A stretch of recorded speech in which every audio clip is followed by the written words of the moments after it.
उसिनाको चामल र अन्डा एक पोच बनाएर खाने अनि लाभदायक पनि हुन्छ। Brown rice and egg poach, how to cook it nicely and natural, healthy for health. Please like my video, like, comment, share, subscribe. Please help my channel.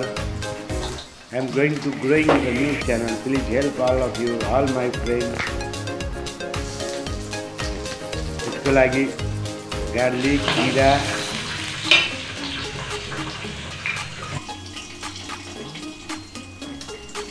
पुराउनी, माथिबाट अन्डा हाल्दिने, यसलाई चलाउनु पर्दैन, एकदम एक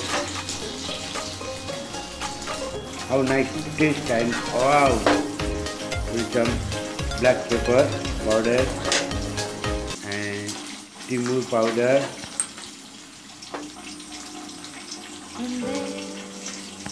one red chili and salt, नुन स्वाद अनुसार, कालो मरिचको धुलो, तिमुरको धुलो हाल्नु माथिबाट।